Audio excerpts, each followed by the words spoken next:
大家好，这是北美刘忙，感谢回来我的频道。今天是2021年的5月3号，是一个星期一。那今天我们继续看到一些钱从科技股中向外流失，好吧，流到了别的板块，比如说工业，和一些周期性板块。那从今天的三大指数表现也能看出标普500是涨了0.27%，然后这边这个道琼斯是涨了0.70%。但是呢，纳斯达克100是跌了0.44%。看一下11个板块的表现啊，今天跌的最多的是可选择消费品，跌了0.66%，然后是房地产跌了0.48%，通讯跌了0.39%，科技跌了0.22%。那涨得最多的是能源0.91%，好吧，它这个能源涨也是跟着这个石油在涨，好吧，石油也算是一种商品。那现在不光是因为经济复苏对这些商品有很大的需求，同时也有一些通胀的担忧，导致这些商品都很贵，好吧，然后第二是这个 material 这种材料里面也有各种的矿工公司，好吧，这些矿也都特别的贵涨了1.53%，然后是医疗涨了1.17%。工业涨了1.03%，这些都是大家认为现在应该涨的这些板块，好不好？然后你看这个金融也涨了0.53%，然后呢，这个非选择性消费品涨了0.89%。那其实这个可选消费品为什么最近几个月表现并不佳呢？其实它的回报是低于标普500整体的。那我也觉得是这里面有很多成长公司吧，也许好吧。里面第一的是亚马逊，那亚马逊已经很久表现都是横盘然后排名第二，然后这个里面排名第二的是特斯拉特斯拉也是大家很多人认为估值比较高的这么一种成长股吧，好吧，也是导致整个这个板块没有什么涨头目前那我们来看标普500的日 K 和这个粉色的恐慌指数今天恐慌指数稍微向下降了一点点，收盘的时候是18.31。今天股市收了一根绿的，好吧，特别小的蜡烛本体，上影线也是非常的长，和恐慌指数是形成了一个背离，所以整体来说，我觉得标普500看着还是仍然非常的牛市仍然在这个20日均线以上，现在的 RSI 是63.31。那来看纳斯达克100的日 K 和粉色的纳斯达克100恐慌指数的对比。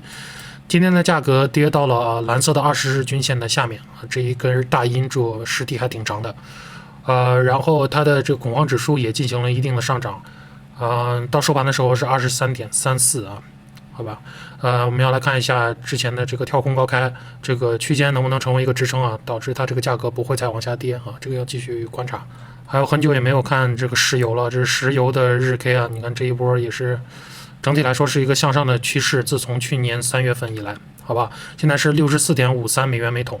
今天的10年美债收益率下跌了1.47%现在是1.607%。然后看一下今天 CNBC 对两个投行的一个面试，好吧，里面有 LPL FINANCIAL 的首席市场策略师 Ryan， 还有 TOWER 的首席投资策略师叫 Stephanie。那这一个主题是标普500现在回报了30%在最近的6个月的时间。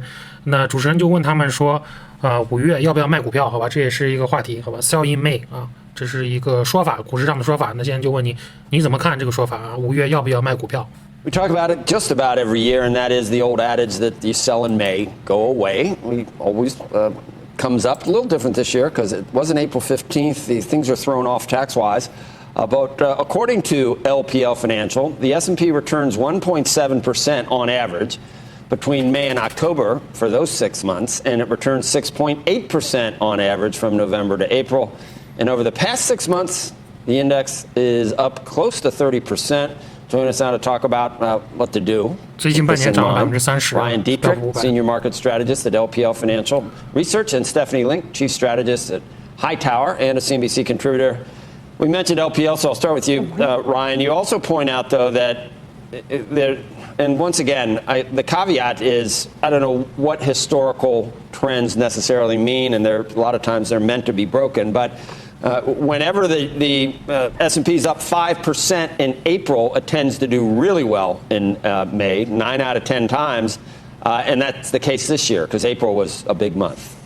You're right, Joe. I mean, you think about it, it should be called sell in June, if you ask me, right? I mean, you look back at the last 8 years, May's been higher, 7 of them. During a post-election year like we are, May historically is extremely strong. And then you just mentioned when April's up a lot, May's been higher 9 of the last 10 times. So those are all there. But the truth is, after an 87% rally, the calendar is, you could say, more of a warning sign now. We know summer months can be low volume, more volatility. I mean, just overlay this bull market with the one that we saw coming off the 2009, 2010 lows. You know, that one we had almost identical. That one had a 16% correction in the sell in May period in the summer months. Maybe we don't quite get 16% with all the stimulus that's out there, but still, you know, a well-deserved break makes sense, and the calendar is a near-term worry here.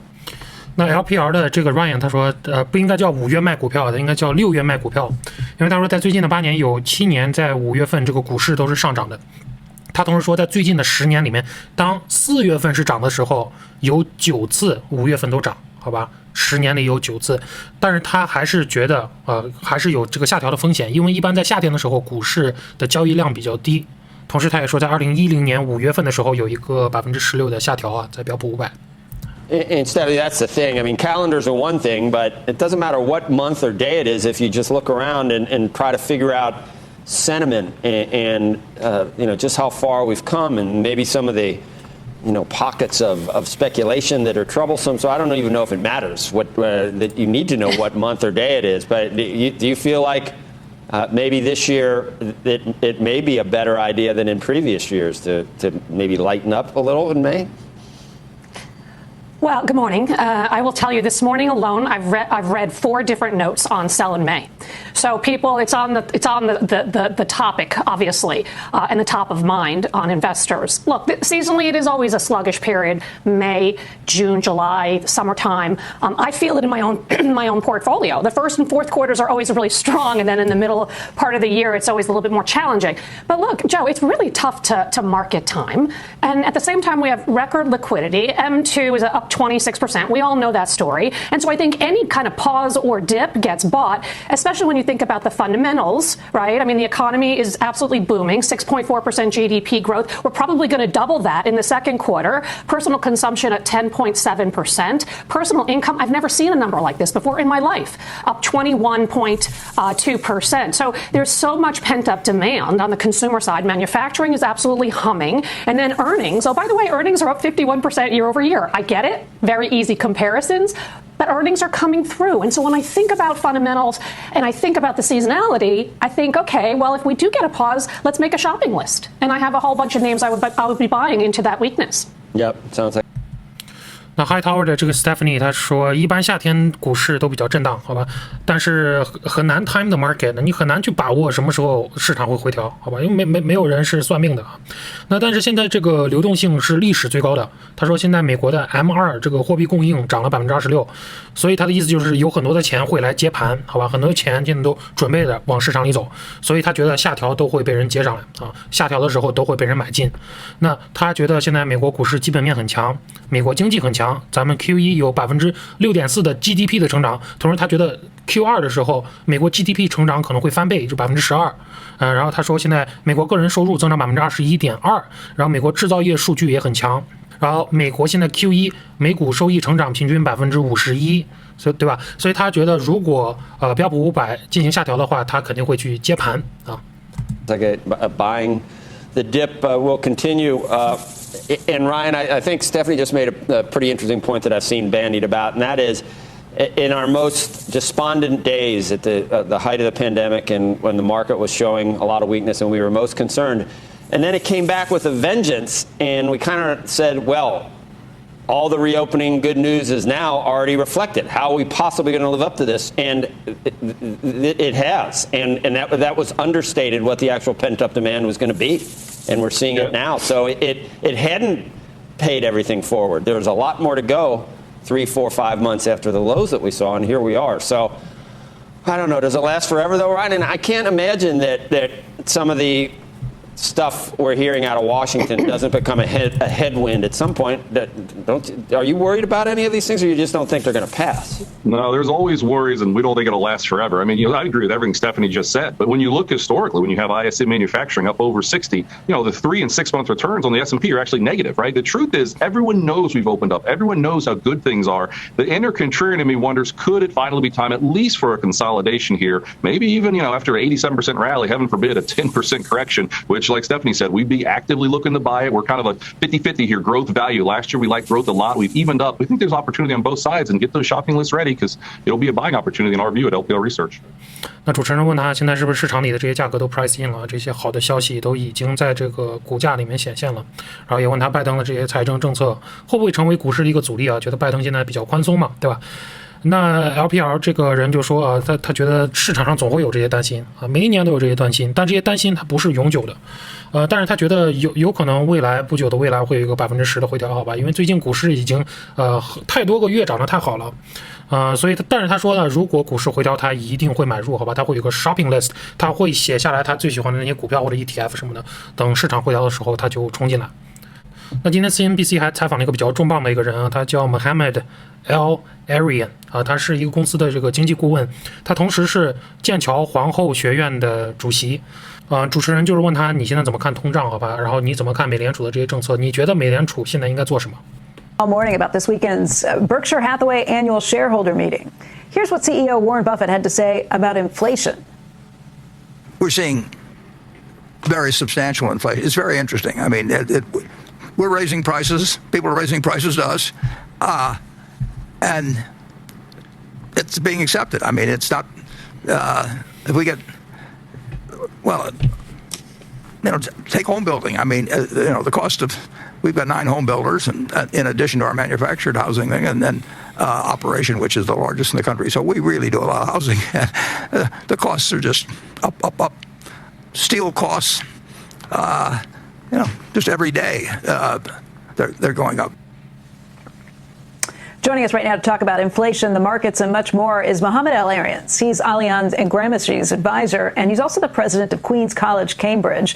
And Mohammed, this inflation notion being something that could be more stubborn than the Fed is anticipating, that's been a message you've been talking about for a while, too. What do you think? I have.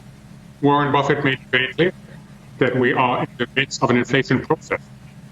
And where do you think that this leads, Mohammed? Do you think that this is the type of situation where the Fed chairman, Jay Powell, has said he thinks that this will be a transitory situation? The inflation will pass. We're going to go through a time period of it, but then it will pass. But when you start to hear Berkshire Hathaway talking about how their prices are being increased from the customers, or from their suppliers, they're passing those increases on to their customers. You hear Coca-Cola, you hear Procter & Gamble talking about raising prices. And once prices like that tend to rise to consumer goods, it generally doesn't roll back quite as quickly. What do you think?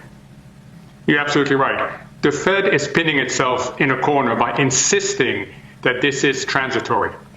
All the evidence suggests that you should have an open mind. You just cited examples. I can cite example. Warren Buffett talked about very substantial inflationary pressure. Price increases are sticking, according to him and according to many others. You've got to keep an open mind. Unfortunately, because it is now hostage to a framework that has to be outcome-based, I think the Fed has no choice but to insist it's transitory. But I fear that this is persistent. This is not transitory. 那主持人问他说：“你怎么看通胀啊？”那视频前面也说了，昨天前天啊，巴菲特这个股东大会里面，他个人对现在这个通胀的看法，他就是说现在价格都高，好吧？伯克希尔哈撒韦他现在卖的保险价格也走高，而且没有人 complain 啊，大家都接受这个事实。那主持人也说，你是不是觉得，现在这个通胀这个东西价格一旦上来就很难再回去了？那这个 Mohammed 他也是说，我同意巴菲特的看法，我认为现在美国正在一个通胀的过程中，而且他觉得美联储鲍威尔说的这个通胀是暂时的这句话他不相信，不同意。好不好？他说美联储说这是暂时的时候，说明美联储已经把自己退缩到了一个墙角，好吧？就是说他已经没有办法了，他只能说这样的话来安抚一下市场情绪，好吧？而他说美联储现在这个决定策略的这个方式已经被为了达成某些目标而绑架，对不对？就比如说就业最大化，对吧？因为他是为了达到这个目标而定的这些规矩，反而是不是使他们的视野有一些盲点啊？那他说他觉得这次通胀是持久的啊，不是暂时的。I mean, what would the Fed be doing at this point? It's almost impossible to think of the Fed raising rates at this point. And that's traditionally how you fight inflation. What do you think they should be doing, particularly when they have a dual mandate and the other half of that mandate is to look at unemployment, which is incredibly high right now? So first, the labor market is improving much faster. Most people expect that we're going to get to below 6% unemployment rate this Friday, with perhaps as much as 1 million new jobs created. The Fed didn't expect that till the end of 2022. So we're doing much better on unemployment than the Fed itself expected a year ago. Add to that, importantly, that we have issues of financial stability to think about. And I think what the Fed should do is follow what the Bank of Canada did last week. Stop tapping the brakes slowly. Get out of this, we're not thinking about thinking. Start thinking and give a clear guideline as to when it is you will start tapering a little bit. Look at what the Bank of England is going to do this week. This is going to be really interesting. Will it follow the Bank of Canada, or will it follow the ECB and the Fed? That's going to be another important indicator, because it's not just a U.S. issue, it's become an issue for the advanced countries as a whole. 那主持人问他，你觉得美联储现在应该做些什么？然后他说，美国的失业率正在急速的降低，而且大家期待这周五美国失业率将降到6%以下。然而，美联储现在还在期待到2022年的年底，美国才能达到这个就业目标，好吧？所以就是说，现在预期和事实有一个脱轨啊。还有就是说，美联储现在还要去考虑这个金融的这个稳定性啊。你不能说你光宽松，到时候金融过热会不会不稳定，炸锅了啊？然后他觉得美联储应该像加拿大央行一样，开始减少购债、减少 QE、减少放水啊。那他觉得美联储应该开始计划如何缓慢的做到这一点，对吧？你也不能缩紧的太快，好吧？要慢慢的缩紧，但你要开始计划，你要开始，好不好？不能在这儿继续等着了，因为太宽松了，好吧？这是他的意思。然后他还说，同时要关注这周五就是英国央行的这个举措，看一下英国是不是也要开始减少缩水、减少放水，减少这个 QE 购债，好吧？这个也要去看。我就想说，现在这些经济学家出来，好吧？好像没有人真正出来说挺鲍威尔的，都是出来说鲍威尔在这儿扯淡啊！这个通胀是一直会持续下去的。老是出来有人说这10年，国债收益率会上2%，好不好？我还没有见过说挺鲍威尔的，所以也许这次鲍威尔真的错了，也许这次通胀真的要持久。我觉得有比较大的几率是这样的，好不好？你看一下这些大宗商品，你怎么保证它冷却下来？我不知道，好吧。不过如果这些人说的都是真的，那我觉得成长股，就很危险，好吧，会继续危险。我们会继续看到金钱从成长股，或者科技股里面向其他的这些板块流动，好不好？那今天 CNBC 还采访了一个摩根大通的市场策略师，他叫 Nicholas。主持人就问他现在这个市场里钱的走向是个什么情况，让他来讲述一下，好吧 Been putting into equity funds. Are you seeing flows into 401ks, equity funds, equity ETFs? Yes. In fact, there is a little bit of a change in behavior with the third stimulus checks, the third round of stimulus checks. During the second round of stimulus checks, the flow impulse by retail investors into the equity market was propagating via purchases of individual stocks rather than equity funds. The third round appears to be different. The third round of stimulus checks has been propagating into the equity market mostly via equity ETFs, where, yes, year to date, the inflow into these equity ETFs has been close to $300 billion, exceeding the flow into bond funds. Wow. So那他这边就是说，在第一次、第二次，就是去年的时候，美国政府发这些刺激救济支票的时候，大部分的钱都是买了个股。那去年 YouTube 上做财经的博主也非常的多，好吧？而且从这些视频的火热度也看到，大家就喜欢挑这种个股，大家都在想赚快钱。去年的市场非常的急躁，好吧？大家都没有耐心，也是很多的人买了个股啊。那他说从现在能看到的是第3次刺激支票发了之后，就前几个月拜登发了这个，大部分的钱是用来买基金了，买基金和 ETF， 好吧？ A lot of the money, instead of going into individual names, is going into those ETFs. I'm also curious because you kind of imply here, Nicholas, that this is analogous to the .com craze, saying that, when retail investors are in, they're supporting the market, but then they all get out at once, and that's how you get this market collapse. Do you really think that that's a risk right now, and how much of a risk is it? I mean, when might we see that sentiment all of a sudden change? And I know the answer is when prices start falling, but what are you thinking through in terms of time frame? Yes, it is a risk, and is obviously difficult to gauge here the timing. I think it can happen anytime, and you don't need any particular trigger. The lesson from 2000, the burst of the dot-com bubble at the time, was that you don't need a policy trigger or other macro trigger to cause the change in the equity trend. At the time, it was simply momentum fading. And retail investors in particular started getting out of the equity market, starting taking profit of the previous year's gains. And that's the risk here over the next months and quarters, I think, that at some point, if the momentum in the equity market flattens, retail investors start getting out, taking profit of the money that they made over the past year. That has been obviously a very strong gain. 那主持人问他，你觉得现在的市场会像2000年一样崩盘吗？那这个人说是有这个风险，好吧？那他从2000年学到了什么？学到了就是市场崩盘不需要任何事情来触发啊，当时没有什么政策的改变啊，什么大事情触发，好吧？那当时2000年崩盘只是简单的因为动能破坏给导致的，好吧？动能突然就没了，好吧？因为那时候散户开始获利出逃因为崩盘之前涨得非常的好，对不对？大家就拿着他们赚的钱想赶紧跑出来。那如果突然很多人开始获利出逃，造成一个市场的恐慌，就没有人敢来接盘，就导致股市一直往下崩，一直往下崩。这是他的意思。So there's the risk that equity investors, particularly the new ones, get a little jumpy and pull out, and that could pull things down. Are you already seeing some of that in the form of hedge funds and others that have pulled money out of the market? Not yet. I think there is a little bit of slowing in the buying pace, in the sense that the March buying of equity funds was a lot stronger than in April. And perhaps that's natural because most of the bulk of the stimulus checks was paid into U.S. households during March.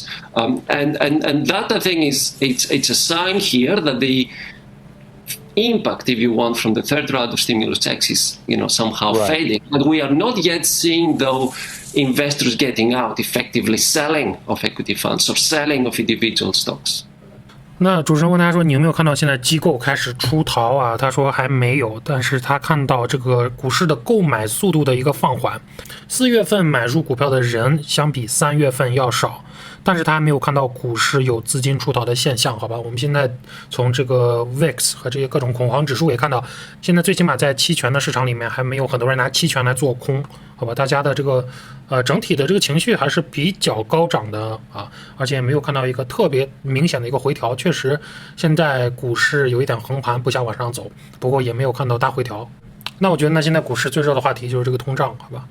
这个还是要小心一点吧，要做一个准备吧。反正如果通胀真的像大家害怕的这样走这么强，而且 stick 卡在那儿那么高不下来的话，美联储肯定会被强迫快速使用工具，好吧？缩债啊等等。